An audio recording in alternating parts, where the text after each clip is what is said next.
Right, we have a video here, how to prevent ITB issues. ITB, alright, so that's a little thing that runs on your bum. This little iliotibial band runs over here into your knee, and often you get pain just about here. You get pain just about here, and you're pedaling along and it's just unbearable. So if you're getting pain around here or anywhere around your knee, give you some little tips. ITB, I suffered with this a lot. And actually, I'll tell you a little story. Pull up a little seat.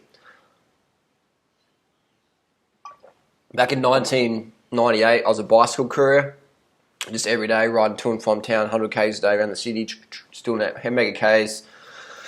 And eventually, I did no stretching. As I say, yeah, stretching is for fucking weaklings, mate. Just get up and fucking ride, eat, sleep, stretch, fuck that. So eventually, my whole everything is getting tighter and tighter and tighter. No release, no stretching, and I was riding along one day and the pain was so great. The pain built up over a few weeks and I just ignored it, and just got so great I had to pedal with one leg back to the base, and so I'm done. And so I booked into a sports med, which is called Porsche med, because so many people drive Porsches there, it makes so much cash, big turnover. And we went in there, got the booking done, and they booked me in for an orthopedic surgeon. I was like, oh, I just got a sore knee, So I went in there, and this orthopedic surgeon guy, and he's like, sort of like touched my knee for like maybe 20 seconds. He goes, yeah, we'll book you in for a arthroscopy. And he turns his back and he's looking through his book. He goes, so what's a good day for you, mate?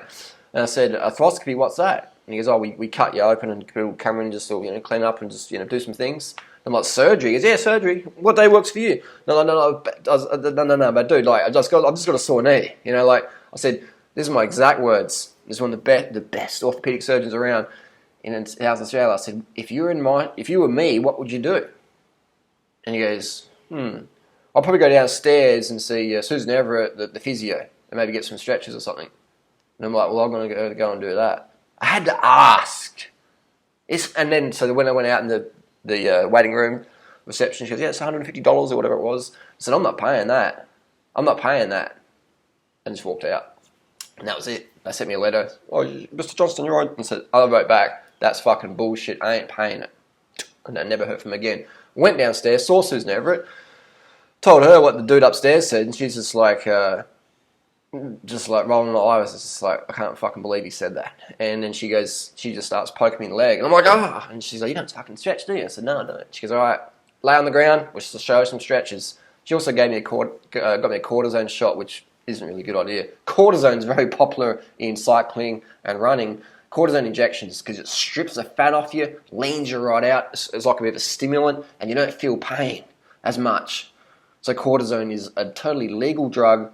It's so prevalent in cycling, running, swimming. It is incredible drug, cortisone. Cortisone injections are like insane. But again, they can be bad for cartilage, bad for your body in general. They can fuck up your endogenous cortisone levels. But cortisone is so popular in weight loss. It's incredible, but it's fucking bad. So it's like a credit card. You get your results now, but you're going to be paying later. Look at Jan Ulrich now. So we have ITB issues there. What to do about it? Make sure.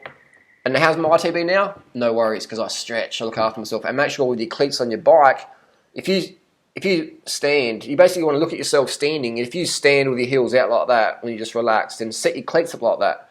But if you stand naturally with your heels in, like I do, like most people do, you want to be pedaling with your heels in.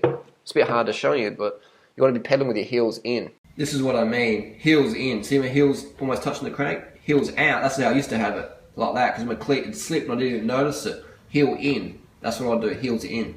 Because I normally stand, if that's a line there, my heel's normally in like that. That's how I stand normally. Some people stand like that, pigeon foot, but I'm like that. So that's how I ride my bike as well. Heels in. Be mindful of it. Heels in. Heels in, not out. Heels in. Versus out. Have a look at your setup. Just sort of look at the ceiling, and then you sort of like look down at your feet and you go, okay, oh, my heels are in. That's how your cycling shoes want to be in. They want to be in. You want to have your heels in. So you adjust your cleats so the heel's in. Your heel wants to be almost brushing your crank really if you have tight ITB. Have a look at your setup. Check it out, and then get a liquid paper pen and mark it around. I will give another tip, would be the roller. These are little sticks. You can just use a piece. You don't need a fancy little plastic thing for $180. You can just use a end of a broomstick and just roll.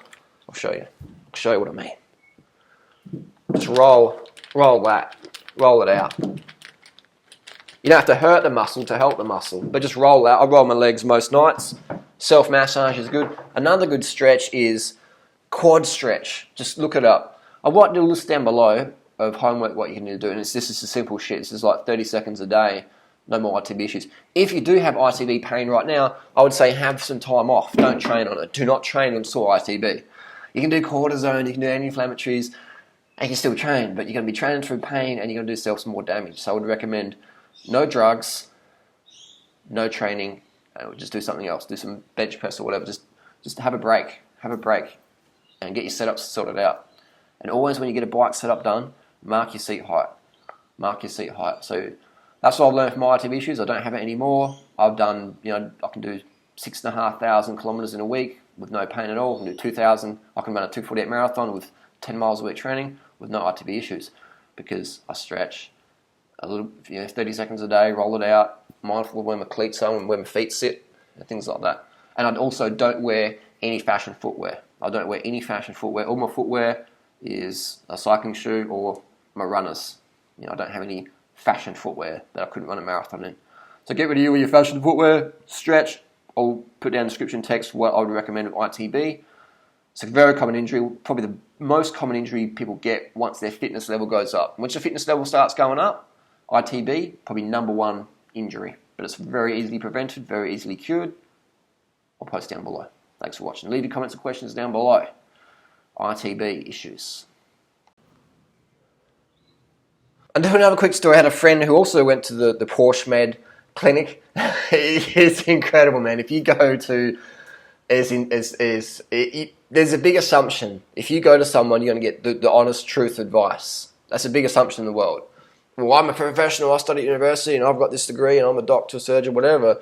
There's a big assumption that person is going to be legit and not try and just fuck you over or whatever, or just try and go, well, this is what I do, I want money from you because my Porsche broke the window on the weekend because the stripper I was fucking, she slipped up on those Xanax and we broke something, so I need to fix that. There's a big assumption that doesn't go on. But it does fucking go on. And another story is that my friend was, he had a knee problem. And we were out riding, he was like, oh, fucking knees problem, And I'm like, dude, why do you have one of your shoes, your heels out like that, and the other one's like that? And he's like, I don't know. And I'm like, no one's, the fucking, the medical degree fucking physicist, astrophysicist, surgeon, or whatever, couldn't point that out, that you're actually pedaling like that, like a dog with a broken leg. So what we did is we checked the cleat, it looked like it slipped. So we moved it back in, put a liquid paper mark around it, and he's like, oh, yeah, it feels better. Because what happens when you're clicking out all the time, your cleats sometimes slip, the bolts slip. So make sure you do your bolts up, check them every now and then, make sure you have the liquid paper mark around there. So if it slips, you go, oh, put it back. They don't teach that at fucking uni. They don't fucking teach that at university.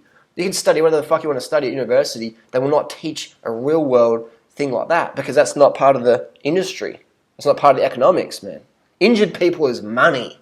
Injured people's money, right? So you're not going to go to university and learn how to pedal properly, how you line your cleats up, things like that. So that's just a simple tip. So we had Duran Rider, the dude who smoked bongs every day in year 12 and failed year 12, had better advice to give my friend for free than whatever he was paying thousands of dollars or whatever to the top sports people in South Australia. So that's just a little lesson there that the advice you get from the qualified people, what the fuck does it really mean?